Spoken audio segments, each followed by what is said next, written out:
이번 시간에는 죄사함과 구원에 대해서 한번 비교를 해보겠습니다. 이 죄사함이라는 것하고 구원이라고 하는 것은 어떤 사람들은 이것을 동일하다고 생각을 하는데 이게 이제 전혀 동일한 개념이 아니고 그 다른 의미를 가지고 있기 때문에 이것을 구분하면서 우리가 배우는 복음을 더 올바로 이해하고 그것을 통해서 하나님의 영광을 더 많이 알고 또 우리의 신앙에 유익이 되기를 바라면서 준비를 했습니다. 어, 이 이야기, 이 제사함과 구원에 대해서 우리가 쉽게 좀 같은 개념이라고 생각하는 뭐 여러 가지 이유가 있을 수 있는데요. 그냥 기본적으로는 뭐 우리가 이제 죄상을 받았다, 혹은 구속을 받았다, 혹은 구원받았다. 이게 그냥 일반적으로 동등하게 쓰여서 그런 걸 수도 있는데 또 이제 사실 우리가 무언가를 주장을 할 때 성경이 그렇게 말한다라고 말하는 걸 좋아할 거잖아요. 모든 기독교인이라고 하는 사람들은 다 그럴 거예요. 그래서 이제 사가랴가 그 누가복음 1장에서 이제 세례 요한에 대한 예언을 하면서 이렇게 얘기를 하죠. 주의 백성에게 그 죄 사함으로 말미암는 구원을 알게 할 것이다. 이렇게 이야기를 해요. 그래서 이게 이 단어가 좀 생각을 잘해야 되는데 죄 사함으로 말미암는 구원이 이렇게 온다는 거거든요. 죄 사함으로 말미암는 구원이 오는 것이지 죄 사함과 구원이 동일하다는 의미는 아닌 거죠. 예. 죄사함 말미암는다. 이 말미암는다는 단어는 뭐 좀 더 정확히 우리가 얘를 뭐 영어에서는 이 단어가 뭘로 돼 있냐면은 이렇게 by 있잖아요. by로 돼 있거든요. 뭐 무엇에 의한 것 이런 뜻이잖아요. 그래서 이제 죄사함을 통해서 죄사함의 결과로서 이제 우리가 이 죄사함의 결과로서 이렇게 구원을 알게 되는 것이다. 성경은 이렇게 우리한테 이야기를 해준다는 거예요. 그래서 우리가 죄사함과 구원이 다르고 이것이 각각 무엇을 의미하는지를 살펴보는 것이 우리의 목표입니다. 그래서 이제 또 같은 개념에서 이제 구속과 죄사함이라는 단어도 있거든요. 아까 분명히 구원과 죄사함은 같은 단어가 아니었고 구속과 죄사함은 어떠냐? 구속과 죄사함은 어떤 점에서는 좀 동일한 개념으로 사용이 되고 있어요. 왜냐하면 이 곧이란 단어잖아요. 곧. 이 곧이란 단어는 이거 는이죠, 는. 그죠? 그래서 구속, 곧 죄사함을 받는다 해서 죄사함은 이제 구속과는 동일한 단어로 거의 쓰이고 있고 근데 또 보시면 여기서도 구속으로 말미암아 이렇게 나오죠. 예. 구속으로 말미암아 의롭다 하심은 없는다. 똑같아요. 그러면 아까 죄사함으로 말미암아 구원이 왔고 여기서는 구속으로 말미암아서 의롭다 하심을 얻는다는 거죠. 그러니까 구속과 의롭다 하심은 또 같은 개념이 아닌 거예요. 첫 번째 이야기는 이런 좀 개념을 잡으면서 시작을 할 겁니다. 그래서 우리가 지금까지 한 걸 정리를 해보면 구원과 죄사함은 다른 거였죠. 근데 이제 죄사함은 구속하고는 같은 단어였는데 이 구속은 또 칭의하고는 다른 거다라고 나와요. 예, 그래서 이런 차이가 있다는 거. 그래서 결국 구원과 죄사함은 분명히 다르다는 거고 그러니까 우리는 구원과 죄사함에 대해서 이렇게 한번 생각을 해보겠다는 얘기를 하는 거죠. 예. 이제부터는 좀 우리 자신들 또 많은 좀 진실한 그리스도인들의 경험으로 돌아가서 이제 이야기를 해 보죠. 우리가 이제 예수님이 내 죄를 사하셨다는 것을 배워요. 그리고 그것을 진실로 믿어요. 여기서 이제 우리가 거듭나지 않은 그런 사람들은 우리가 고려하지 않을 것이고 그냥 정말로 믿게 된 사람들에 대해서만 이야기를 우리가 한번 해보죠. 그래서 우리가 예수님께서 나의 죄를 다 사하셨다는 것을 우리가 믿게 돼요. 그래서 예수님께서 내 죄를 용서하셨고 그래서 내 죄가 해결됐구나 이렇게 우리가 보게 되고 이것 때문에 우리가 기쁨을 누릴 수가 있게 되죠. 그래서 이제 자신의 죄가 해결됐고 이제 천국에 갈 수 있고 심판을 피했다라는 기쁨이 분명히 생겨요.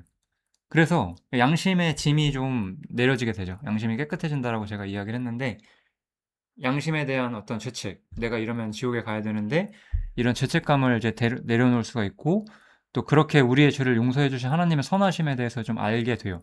그래서 기쁨을 얻게 되고 주님의 은혜를 즐거워하게 되죠. 모두가 아마 이런 경험을 분명히 뭐 사람마다 좀 크기는 다를 수 있겠지만 분명히 다 경험을 하셨을 거예요.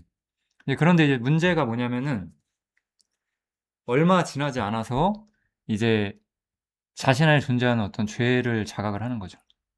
예. 이 자신 안에 존재하는 죄를 자각한다는 것은 이런 거예요.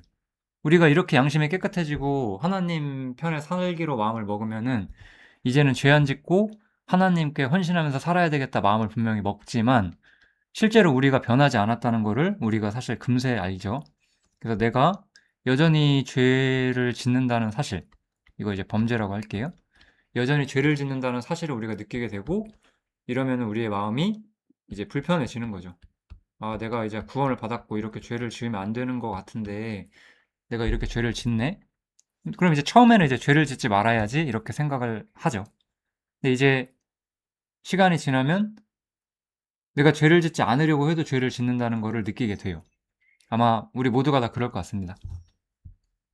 그래서 이런 경험을 통해서 우리는 이제 범죄하는 문제, 그 다음에 내 안에 어떤 무언가 내가 죄를 짓지 않고자 해도 죄를 짓게 되는 경험들을 우리가 하게 되는 거죠.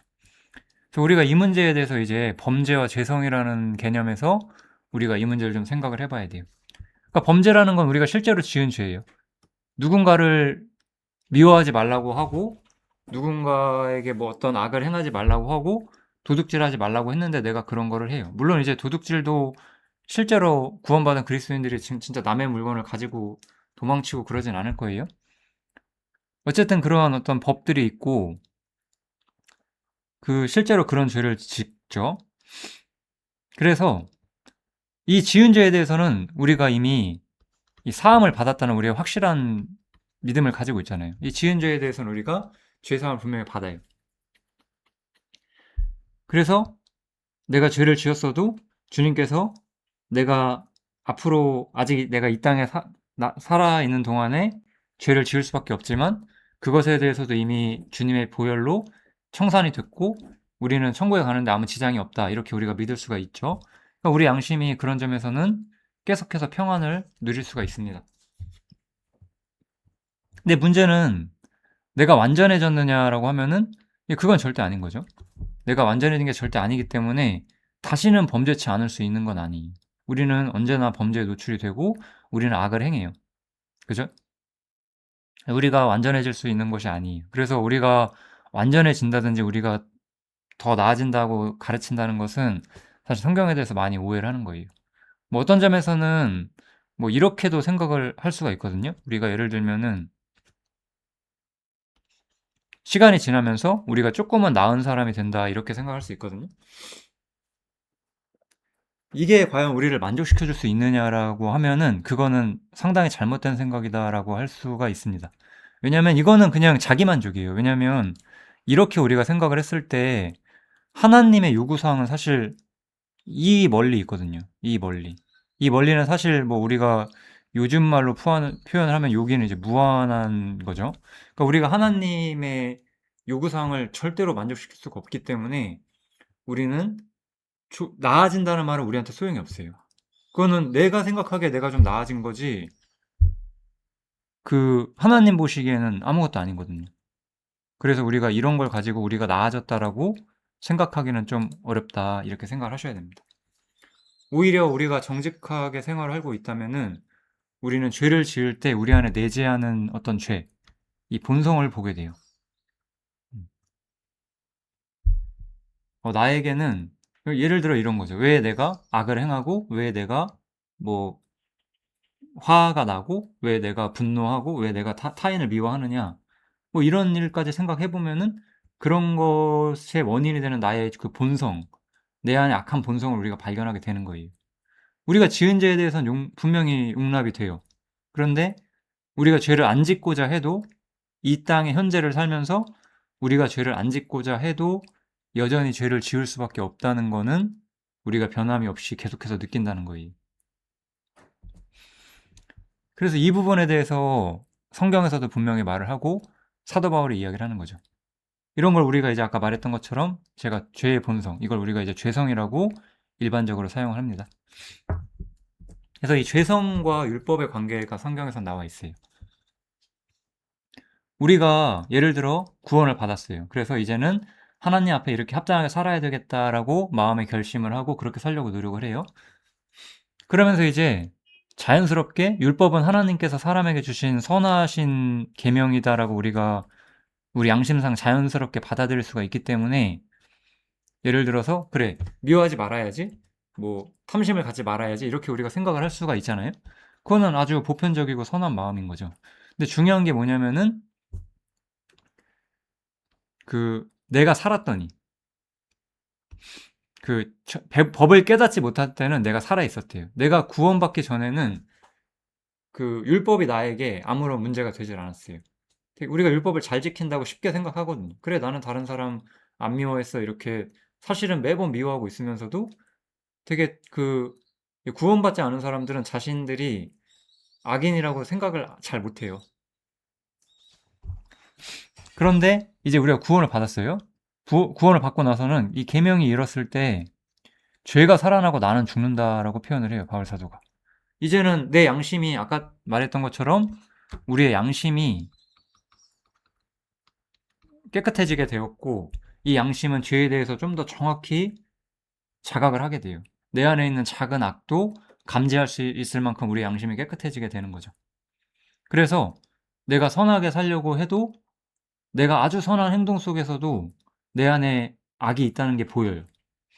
그러면서 이제 옛날에는 생명에 이르게 하는 거라고 생각했었던, 주님께서 나에게 복을 받게 주라고 생각했었던 그런 계명들이 오히려 나에게 사망이 된다라고 표현을 해요. 예를 들어 미워하지 말라고 성경에 우리가 볼 수 있죠. 물론 이제 살인치 말라인데 이것의 진정한 의미가 미워하지 않는 것을 포함한다고 우리가 마태복음에서 살펴볼 수 있죠.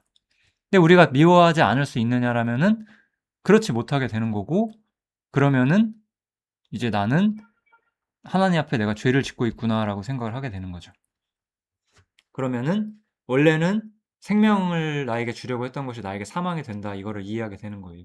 내가 이 계명을 지키지 못했기 때문에 양심이, 이렇게 표현할까요? 양심이 책망을 받는 거예요. 양심이 책망을 받는다, 이렇게 생각을 하시면 됩니다. 그래서 이것을 사실 많은 그리스도인들이 경험을 해요. 사도 바울도 이 문제에 대해서 분명히 이야기를 하고 있죠. 로마서 7장에서.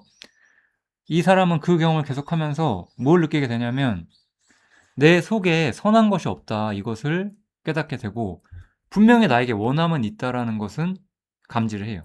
분명히 나에게 원함은 있는데 내가 실제로는 하지 못한다는 거예요.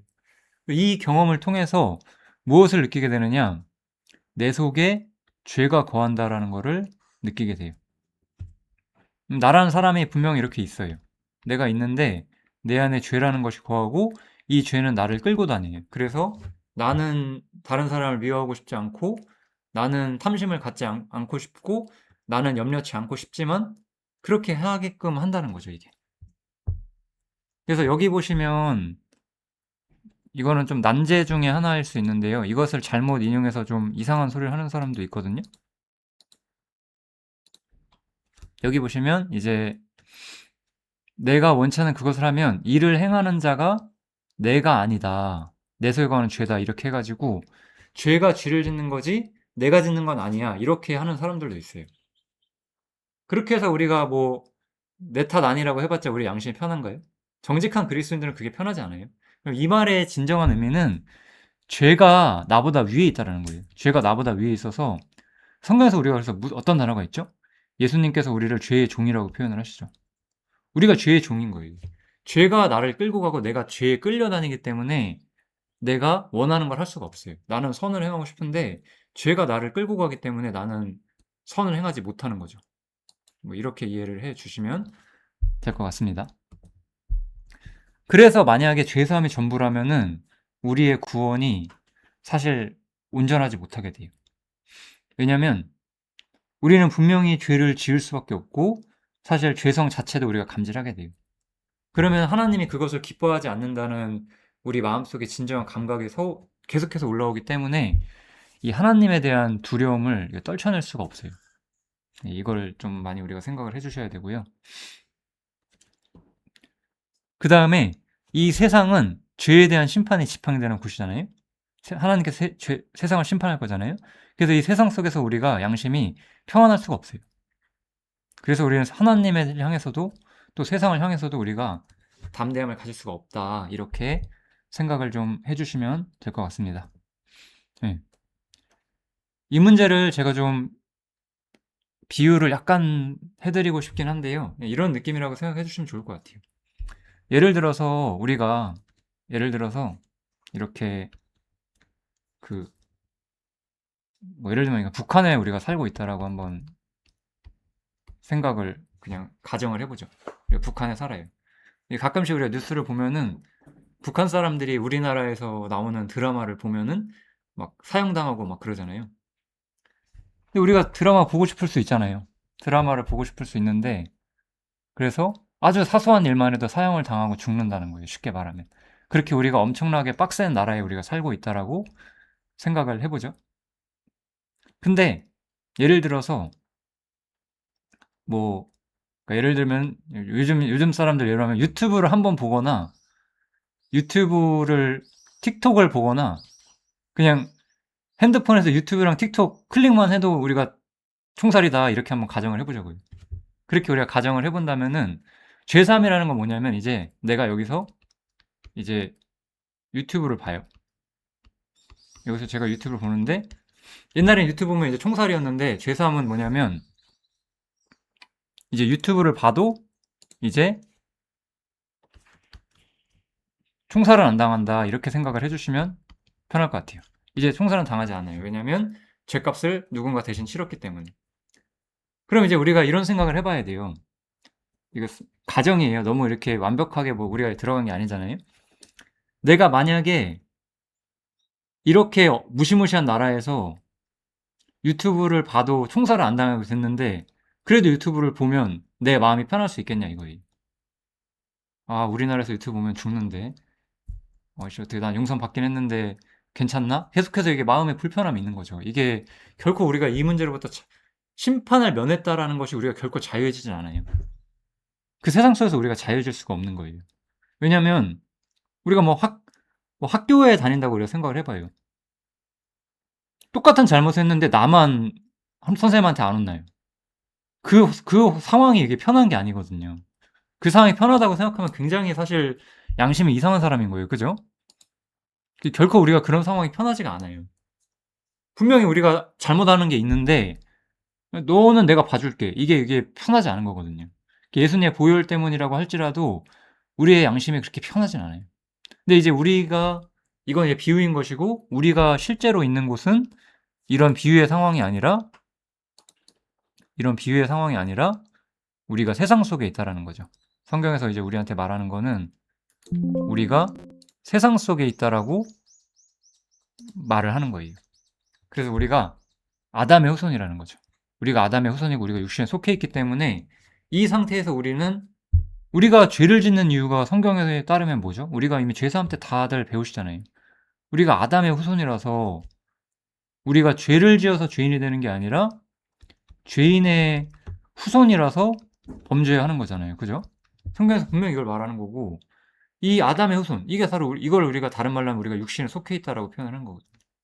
이 상태에 있기 때문에 우리는 죄로부터 결코 자유할 수가 없다라는 거예요. 그러니까 우리가 죄에 대한 용서에 대한 그 이해가 있어도 우리의 양심은 결코 온전히 편할 수만은 없다.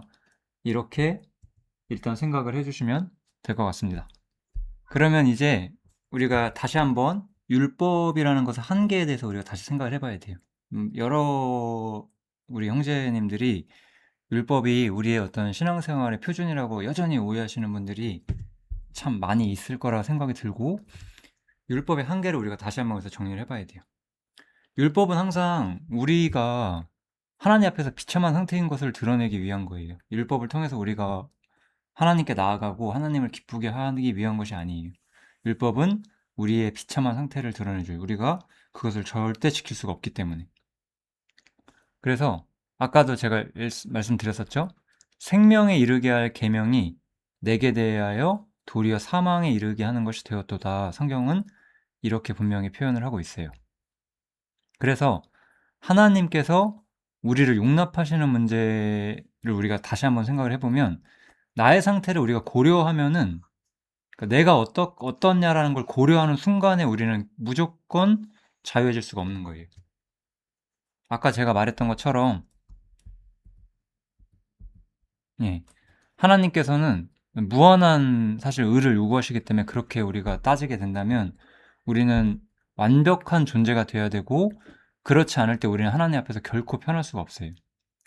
즉, 내가 조금 잘 해가지고 하나님이 나를 기뻐해 줄 거라고 생각하는 것은 철저히 망상이에요. 사실 우리가 죄성을 깨닫는다는 것은 그것이 완전히 잘못된 생각이라는 걸 스스로 발견해 가는 거고, 내 상태가 조금이라도 고려가 되면 우리는 무조건 자유로울 수가 없는 거예요. 그래서 하나님과 나의 관계에 대한 문제에서는 사실 하나님하고 이제 나의 관계에 대한 문제에서는 나의 어떤 지분이 사실 0%여야 돼요. 하나님께서 100%가 되셔야 되고, 하나님께서 100%의 사랑으로 나를 봐주신다는 것을 우리가 이해해야지만 우리가 이 문제를 해결할 수 있고, 내가 어떠한 존재냐, 내가 무엇을 했느냐를 생각하는 순간에 우리는 무조건 자유로워질 수가 없게 돼요. 율법은 이런 기능을 하는 거고, 우리가 어떤 선을 행하거나 의를 행해서 하나님을 기쁘게 할 수 있는 수단이 전혀 아니다라고 율법에 대해서 우리가 조금 더 이해를 해주시면 좋겠습니다. 그래서 이제 우리가 그래서 이렇게 죄사함만 만약에 이해하는 사람들은 우리가 돌아온 탕자의 비유에서 좀 영감을 받을 수가 있어요. 여기서 이제 사람들을 보면은 그 탕자가 이제 자신의 죄를 뉘우치기 시작을 해요. 내가 하늘과 아버지께 죄를 얻었다, 이렇게 이야기를 해요. 그러니까 일종의 이제 자신의 죄를 깨닫고 회개를 하는 거죠. 그죠? 회개를 통해서 하나님을 찾아오게 되니까 회개를 하게 되고 이제 하나님한테 돌아가요. 사실 이 시점에서 이미 하나님께 돌아가기 시작한 거예요, 사람은. 그런데 이 사람이 뭐라고 말하냐면 나를 품꾼의 하나로 봐달라라고 스스로 생각을 해요. 이제 분명히 하나님의 선하심을 봤어요. 우리가 죄사함이라고 하는 복음을 들어요. 하나님께서 아들의 피를 통해서 나를 완전히 용서하실 거라니까 하나님의 선하심에 의지해서 내가 나오긴 했어요. 근데 그래서 뭐 아들이라고 사실 생각도 해요, 속으로. 근데 막상 생각을 해보면은 내가 정말 아들이 맞나 이런 생각을 해가게 돼요. 왜냐면 내가 너무 잘못된 삶을 살고 있다고 느끼니까. 그러니까 내가 아들이라고 정말 말할 수가 있나라고 생각을 해서 이 사람 원래 아들이었잖아요. 근데 아들이라고 생각할 수가 없어서 나를 품꾼의 하나로 봐주세요라고 생각을 하고 있는 거잖아요. 이렇게 하나님의 선하심을 분명히 의지하고 그분이 나의 죄를 용서할 거라고 분명히 생각은 하지만 현재적으로 하나님과 관계에 있어서 편안하지 못한 거예요. 여긴 이제 출애굽기의 비유인데 이것도 똑같아요. 우리가 출애굽기에서 이제 가장 주목할 만한 사건들이 여러 개가 나오는데 그 중에 하나가 이제 이거잖아요. 첫 번째가 이제 유월절이죠. 유월절을 통해서 예수님의 피가 그 장자를 심판하게 되는데, 예수님의 피가, 그때는 이제 어린 양의 피가 그 장자의 심판을 막아주죠. 그래서 이제 그 예수님의 피에 의해서 우리가 용서를 받는다는 걸 분명히 알게 돼요. 근데 이 사람들이 여전히 세상에 있었어요. 쉽게 말하면 여전히 애굽에 있었어요. 홍해를 건너기 전까지를 말하는 거예요. 그래서 이 시점은 6월절부터 이제 여기 보면은 홍해를 건너기 사이에 있었던 장면인 거죠, 이게. 그래서 어떤 장면이 있냐면 이스라엘 자손이 바로를 두려워해요. 바로가 이제 병거를 끌고 쫓아오잖아요. 그러니까 엄청나게 두려워하면서 모세에게 말을 하죠. 모세에게 이르되 애굽에 매장지가 없어서 당신이 우리를 이끌어내서 이 광야에서 죽게 하느냐, 이렇게 말하면서 어찌하여 당신이 우리를 애굽에서 이끌어내요 이같이 우리에게 하느냐, 이렇게 물어봐요. 근데 저는 이 말을 굉장히 많이 이해를 하고 있고요. 경험해 봤던 것 같아요. 이게 뭐냐면 이런 거예요. 분명히 제가 구원을 받았어요. 구원을 받고, 죄사함을 받은 거죠. 쉽게 말하면. 제가 분명히 죄사함을 받았고, 분명히 처음에는 기뻤거든요. 근데 여전히 내가 죄를 진다는 사실 때문에 양심의 평안이 없는 거예요. 이 평안이 없는 거죠. 그러니까 굉장히 많은 의문이 들기 시작을 한 거예요. 내가 이렇게 죄에 대해서 고통하고 고민하면서 고군분투하면서 매일매일 이렇게 죄와 싸우고 힘들어하면서 살려고 내가 구원을 받은 것인가? 그게 굉장히 좀 저 자신에게 의문이었던 것 같아요. 물론 우리는 죄와 싸워야 되고 우리가 복음에 대해서 더 많이 알아도 우리가 세상과 구별되고 죄와 싸워야 하는 건 사실은 변함이 없는데 너무나 양심이 편하지 않았고 그 죄를 짓고 내 안에 악에 있는 것에 대한 그 심판에 대한 두려움은 아니지만 여전히 양심에 대한 책망과 이런 것들이 너무 강해서 '우리가 이런 양심의 불편함 속에 남은 생을 살려고 구원을 받는 건가? 이게 맞나?'라는 생각을 좀 많이 했었어요. 그러니까 이 사람들하고 거의 똑같은 질문을 한 거죠.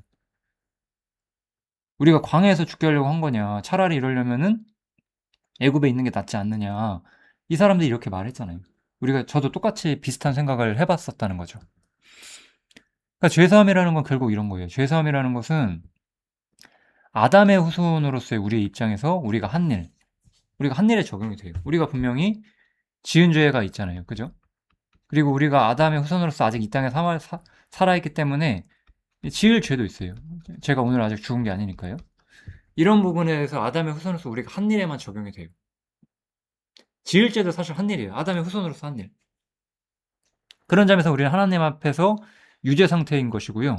이 유죄 상태에 대해서 우리가 판결을 받아야 돼요. 근데 이 판결에 대해서 하나님께서 어떻게 한다고 한 거예요? 예수님의 피가 있으면 심판이 있을 때 이 피를 보고 이렇게 지나가 주시겠다라고 한 거잖아요. 그러니까 죄사함은 여기까지만 적용이 되는 거예요. 죄사함 분명히 우리의 심판으로부터 우리가 안전을 얻는다고 우리가 말을 해줘요. 아까 제가 말했던 것처럼 우리는 분명히 뭐 예를 들어 아주 엄격한 나라에 살고 있어서 유튜브만 봐도 죽는 나라에 있어도 우리는 죽진 않아요. 분명히 우리는 그런 입장이 됐어요. 그치만 내가 그런 행위를 지속하고 있다면 우리 양심은 결코 편하지 않은 거고 우리에게 죄성이 있기 때문에 우리 양심은 결코 자유로워지지 않는 거죠.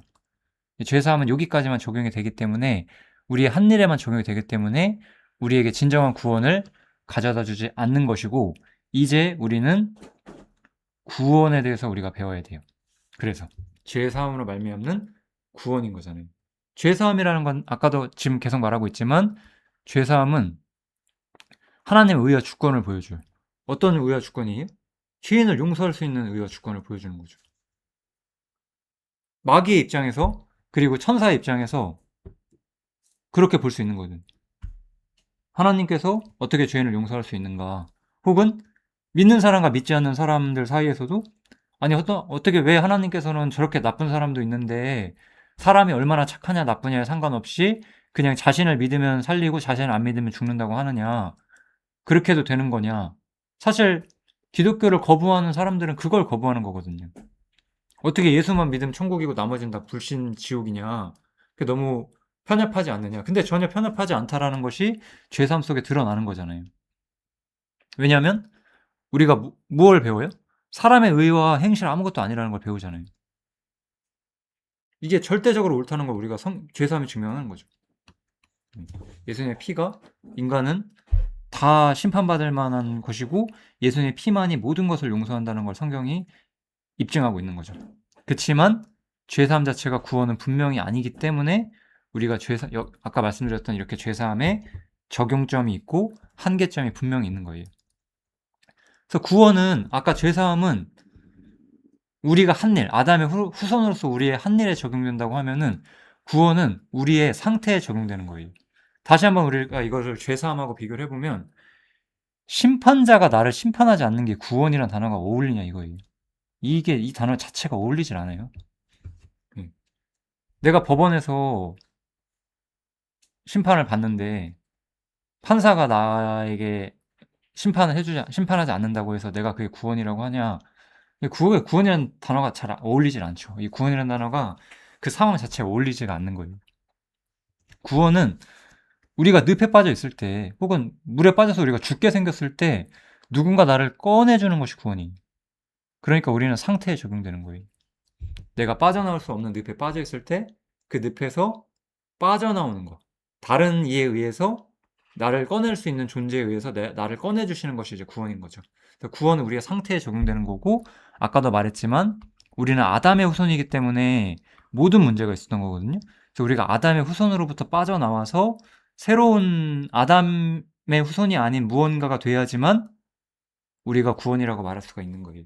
그러니까 아담의 후손으로부터 우리가 자유해지는 것을 우리가 알아야 이것이 우리의 구원이다, 이렇게 생각을 하시면 됩니다. 그러니까 우리는 어디에 빠져 있느냐? 아담의 후손이라는 입장에 빠져 있는 거죠. 아담의 후손이라서 우리가 모든 문제가 생기는 거예요. 아담의 후손이라서 우리가 죄와 율법과 세상이라는 늪에 그냥 빠져 있는 거죠. 죄에 대해서는요, 우리가 죄로부터 완전해질 수가 없는 거잖아요. 맞죠? 우리가 결코 죄를 전혀 안 지을 수 있는 존재가 될 수가 없는 거고, 율법을 통해서 우리가 선을 이루어서 하늘에 갈 수 있느냐, 의를 이룰 수 있느냐, 절대 없다라는 거예요. 아까 말했던 것처럼 세상으로부터 자유해질 수가 없어요. 옛날에는 그래서 이 경건의 문제에 대해서 고민했던 우리 아주 고대의 우리 믿음의 선배들, 수도원을 짓고 그랬죠. 수도원 짓고 그 안에서 경건만 추구한다고 해도 정말 온전해지느냐? 전혀 그렇지가 않았죠.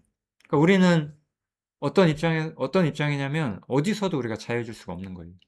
하나님의 어떤 거룩함으로부터 우리는 결코 자유로워질 수가 없는 입장에 우리가 현재 들어와 있는 거죠. 계속해서 제가 강조하지만 이 모든 문제의 뿌리는 아담인 거예요. 아담.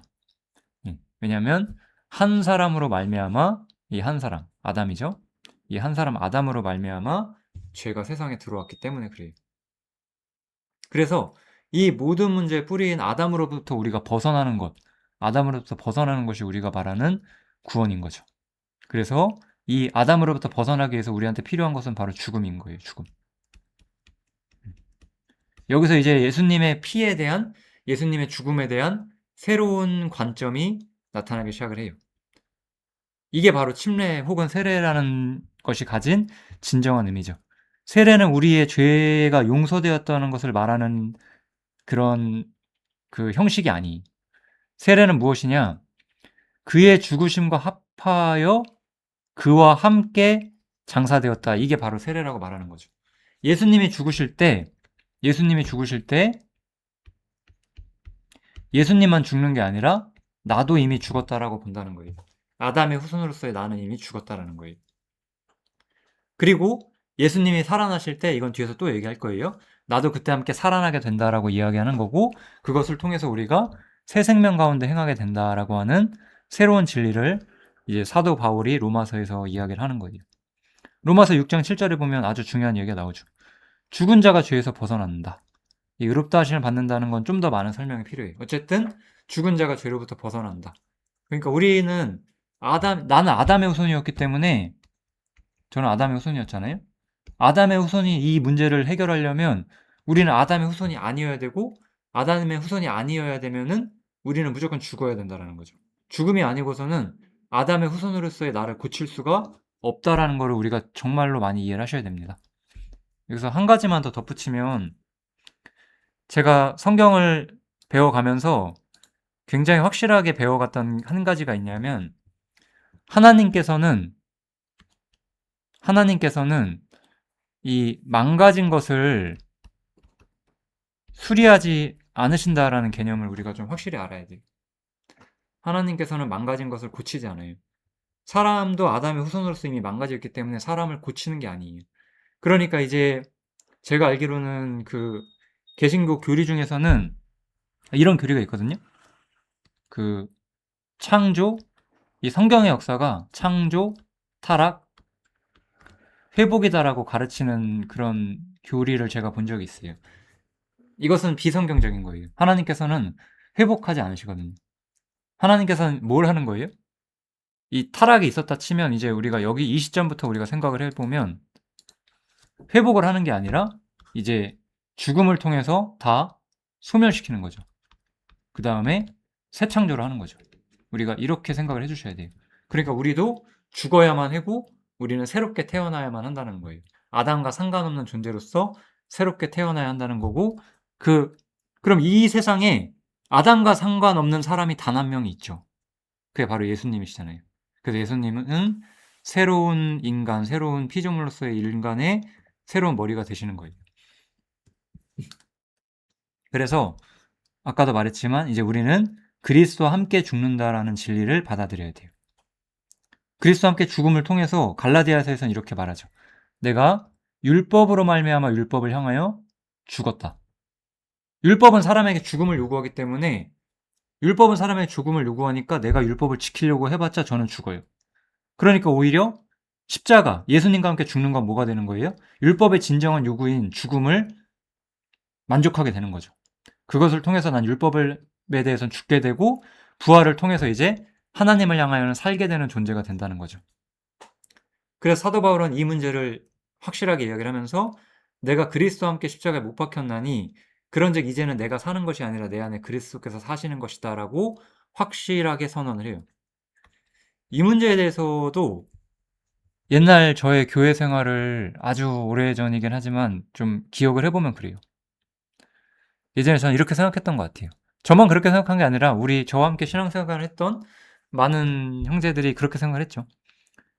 이제는 내가 그리스도께 죽었으니까 날 죽여야 돼. 그러니까 이 성경을 나를 이제 죽여야 된다.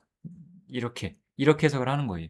이건 내가 죽여야 한다는 말이 아니라 내가 주님과 함께 이미 죽었다라는 말씀인데, 제가 그 당시에 그렇게 받아들이지 못했고, 사실 그 교회에서 그렇게 가르쳐 왔고 다들 그렇게 생각을 했다라는 거죠. 근데 이것은 내가 그리스도와 함께 내 스스로 죽어야 하고 나를 죽여가야 한다는 말씀이 아니라, 내가 이미 그리스도와 함께 십자가에 죽었다라고 하는 나의 완벽한 입장의 변화를 선언하고 있는 말씀이라는 거예요. 그래서 우리는 이제 그리스도 안에 들어온다라는 표현이 나와요. 우리는 처음부터 제가 말했던 게 계속 이거잖아요. 우리가 아담 안에 있었어요. 이렇게 아담이라는 세계 속에 있다가 이제 우리가 그리스도로 하게 되는데, 구원은 결국 뭐냐면 여기서 사람이 용서를 받는 거, 죄사함을 받는 거. 이건 죄사함 요거예요. 이 사람은 이제 심판을 면하는 거예요. 구원은 이 사람이 아담으로부터 빠져나와서 여기로 들어가는 게 이제 구원인 거죠. 새로운 피조물로서. 이 새로운 피조물이 됐고 새로운 자리에 들어왔기 때문에 우리는 새로운 법이 적용이 되는 거예요. 로마서 8장 1절은 이 우리의 새로운 입장에 대해서 가장 강력한 설명을 해주는 말씀 중 하나라고 우리가 볼 수가 있죠. 우리가 여기 있을 때는 율법이라는 게 작용을 하고, 율법은 어떤 작용을 하나요? 여기 나온 것처럼 죄와 사망의 법이 작용을 하죠. 이 죄와 사망의 법이 우리한테 작용을 하는 거예요. 우리가 물론 심판은 피했어요. 이 죄와 사망의 법이라는 거는 우리를 지옥에 보내겠다는 게 아니에요. 우리가 아담에게 속해서 아담에게 내려진 저주, 아담에게 내려진 그 하나님 앞에 결코 평화로울 수 없는 나의 양심, 이런 것들이 우리에게 그대로 적용이 되기 때문에 결코 우리는 하나님 앞에서 자유로울 수가 없고 항상 종의 멍에를 메고 하나님을 두려워할 수밖에 없었다는 거죠. 근데 이제 우리가 이 자리로 들어왔고, 이 자리는 이제 죄와 사망의 법이 아니라 그리스도 예수 안에 있는 생명의 성령의 법, 새로운 법이 우리에게 적용이 된다는 거예요. 그래서 죄와 사망의 법으로부터 우리는 이제 죄와 사망의 법이라는 것은 이쪽으로는 오는 것이 불가능하다라는 거예요. 새로운 질서와 새로운 원칙 속에 들어오게 되니까. 이거예요. 이것을 아까 우리가 다시 또 예를 들어보면, 우리가 유튜브랑 틱톡 봐도 그 심판받고 양심에 찔렸던 그 나라에서 빠져나와서 유튜브랑 틱톡 봐도 심판받지 않는 나라로 우리가 아예 옮겨지는 거예요. 새로운 나라로 옮겨지는 거. 그러니까 우리는 그리스도 안에서 새로운 입장으로 옮겨지는 것. 이것이 바로 우리가 이해해야 되는 구원의 진정한 어떤 영역이다라고 생각을 해주시면 됩니다. 구원은 우리가 새로운 자리로 들어가는 거예요. 그래서 이 구원의 근거로서 이 부활이 나와요. 구원의 근거로서 이 부활이 나오고요. 우리가 예수님과 함께 죽기만 한 것이 아니라 그와 함께 살아났다라고 이야기를 하는 거죠. 우리가 그의 죽으심을 본받아 연합한 자가 되었고, 예수님이 죽을 때 우리가 죽었고, 예수님이 부활할 때 우리가 또 함께 부활했다라고 말하면서 우리가 새로운 피조물이 되었고 예수님과 함께 부활했다라고 말해요.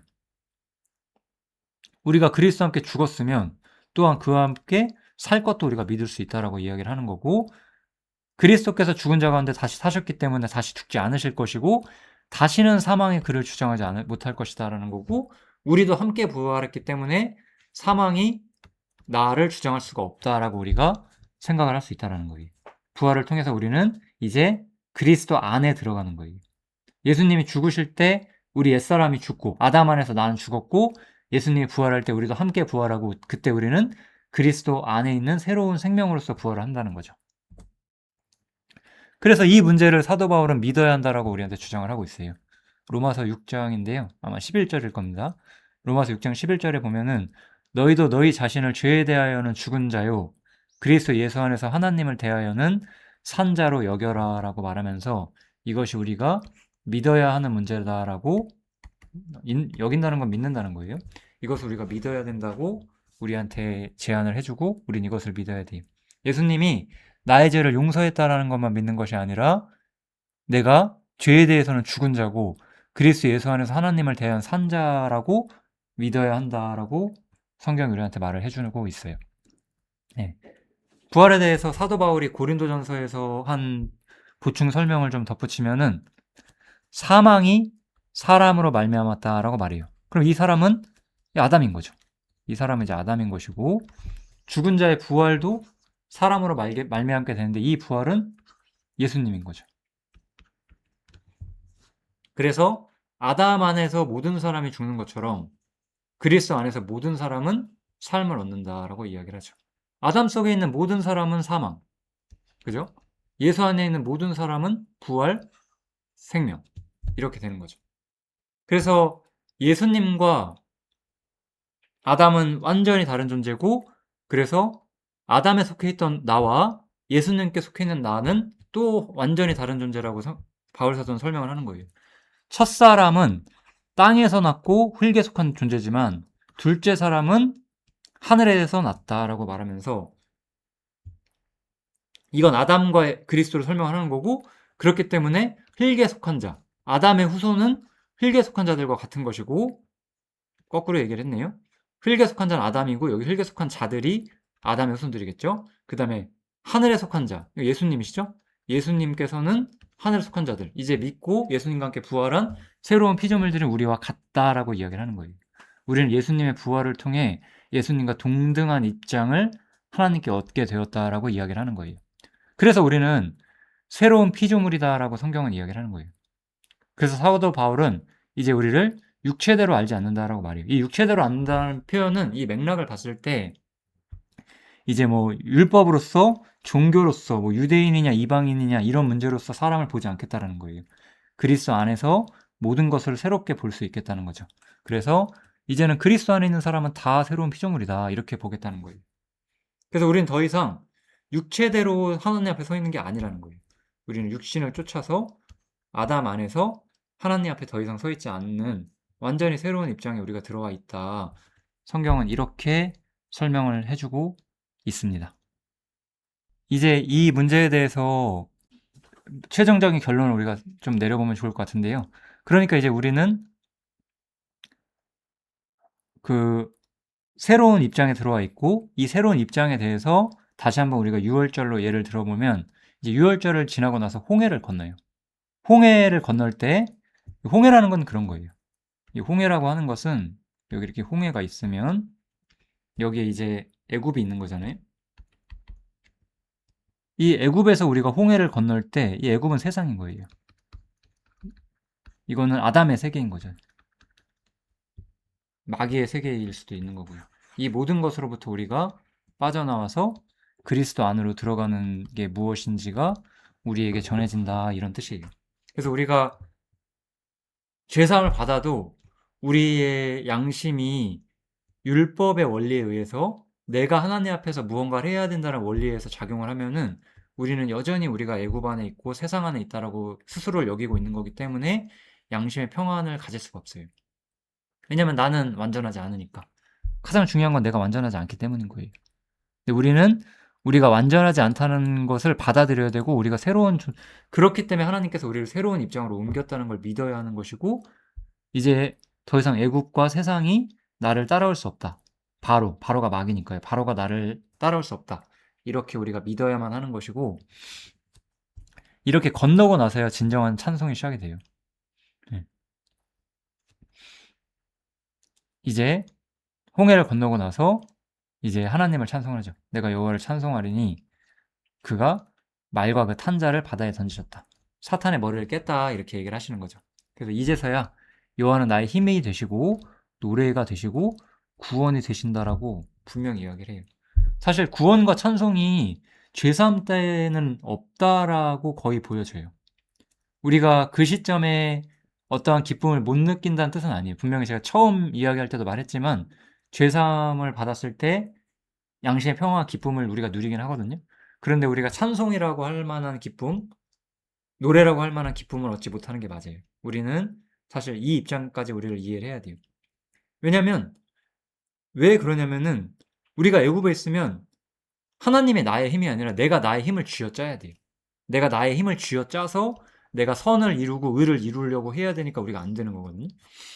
그래서 옛날에 제가 그 엉성한 교회에 있었을 때 이런 말씀들을 많이 들었어요. 설교들을. 내 힘으로는 못하니까 주님의 힘으로 해라. 근데 도대체 주님의 힘으로 하는 게 뭐냐는 거예요. 그러니까 뭐 그거 이제 그냥 한마디로 결론은 어떤 교회로부터 공급을 받아서 그 힘으로 하면 괜찮다 이런 얘기를 하는 거죠. 그건 나의 힘이 아니죠. 그럼 내가 내 힘으로 세상을 부술 수 있고 마귀를 부술 수 있고 율법을 부술 수 있냐 이거예요. 마귀와 율법과 세상과 내 본성 아담을 내가 이길 수 있냐 이거예요. 아무것도 내가 이길 수 있는 게 없어요. 우리가 밥을 많이 먹는다고 하늘을 날 수 있는 게 아니에요. 우리 본성상 하늘을 못 날잖아요. 그것처럼 완전히 새로운 힘이 필요했고 하나님께서만 나의 힘이 된다라고 말하는 거고 뭐 하나님의 힘을 우리가 가져다 써라 이런 것들은 그래서 비성경적인 설교다 이렇게 생각을 해주시면 좋을 것 같습니다. 그래서 우리는 진정한 자유 속에서 노래라고 부르면서 주님을 찬송할 수 있고 이것이 바로 나의 구원인 거죠. 분명히 이 성경은 굉장히 우리한테 많은 걸 시사해 주는데 우리가 6월절에서 구원이라는 단어가 나오지 않고 홍해에서 구원이라는 단어가 나온다는 거는 우리가 좀 주목을 해봐야 돼요. 신약 성경적인 측면에서도 상당히 많은 걸 우리한테 말해준다. 이렇게 생각을 하실 수가 있거든요. 네, 마지막으로 이제 정리해 보겠습니다. 그렇다고 죄사함이 어떤 가치가 없느냐? 그건 아니에요. 죄사함은 분명히 모든 것을 용서하시고 받아들이실 수 있는 하나님의 사랑과 은혜와 공의가 다 드러나요. 그래서 사실 죄사함은 하나님의 어떠하심을 보여주는 거예요. 그래서 우리의 죄를 용서하시는 존재인 하나님의 어떠하심을 나타내는 것이 죄사함이에요. 구원은 은인데 이거 오타네요. 구원은 우리가 어떤 존재가 되었는지를 보여줘요. 이게 되게 중요한 거예요. 구원은 우리가 어떤 존재가 되었는지. 그래서 죄사함이 만약에 전부라면 어떤 문제가 생기냐면 이런 거예요. 우리가 예를 들면 엄청나게 훌륭한 왕 아래서 살고 있어요. 아, 너무나 좋으신 왕이에요. 아, 우리 왕은 너무 훌륭해. 막 나라를 너무 발전시켜줘. 근데 중요한 거는 나는 두엄 열매 먹고 있는 거예요. 쉽게 말하면. 그러면 우리가 내가 좋은 나라에 살고 있고 내가 좋은 왕 밑에 살고 있다고 말할 수가 있을까요? 그건 아니죠. 훌륭한 왕은 그 치세가 그 백성들에게 미쳐야 되는 거잖아요. 내가 훌륭한 왕 아래 살고 있다는 증거는 뭐냐면 내가 멋진 삶을 살 수 있게 만들어줘야 되는 거예요. 그 나라가. 그죠? 그러니까 예를 들어 우리가 죄사함만 알고 우리가 죄와 싸우는 공고한 삶 속에서 항상 양심의 불편함과 두려움과 당당히 나아가지 못함과 뭐 마귀에게 쫓기고 율법에 쫓기고 그렇게 산다면 우리는 결코 우리가 훌륭한 왕 아래서 그 자유로운 삶을 살고 있다라고 우리가 말할 수가 없는 거거든요. 그러니까 주님께서는 단지 자신의 훌륭함만을 보여주는 것이 아니라 그 훌륭한 왕이 우리를 얼마나 훌륭한 세계 속으로 데려오는지까지 보여줘야 되고 그게 바로 구원인 거예요. 잠언에 보면 이런 구절이 있어요. 백성이 많은 것이 왕의 영화다 이런 표현이 있거든요. 그 백성이 많다는 건 단지 인구수가 많다는 게 아니라 훌륭한 치사를 하기 때문에 좋은 사람들이 그 나라에 모인다고 저는 좀 생각을 할 수가 있을 것 같고요. 훌륭한 왕은 훌륭한 나라를 만드시는 게 맞아요. 그러니까 하나님이 나의 왕이시고 하나님이 나의 주인이라면은 우리는 구원이라는 새로운 토대 속에서 온전한 기쁨과 영광과 찬송 속에서 할 수 있게끔 우리의 자리가 옮겨져 있는 게 마땅하다 이거죠. 예, 이것이 죄사함과 구원의 차이입니다. 이거는 결코 죄사함이 별거 아니다라고 말하는 건 분명 아니에요. 사실 어떻게 봤을 때는 죄사함은 여전히 그 독보적인 자리를 갖고 있어요. 왜냐면은 어떤 점에서는 우리가 어떤 존재이냐보다 하나님이 어떤 존재인지가 항상 영원히 더 중요한 거예요. 사실 그렇지 않나요? 그러니까 죄사함이 결코 그 가치가 저는 낮추고자 하는 건 아니에요. 다만 우리가 이 땅에서 진정한 평화를 얻기 위해서는 구원이 우리에게 미치는 영향을 우리가 배워야 돼요. 이 두 가지를 잘 이해하셨으면 좋겠습니다. 감사합니다.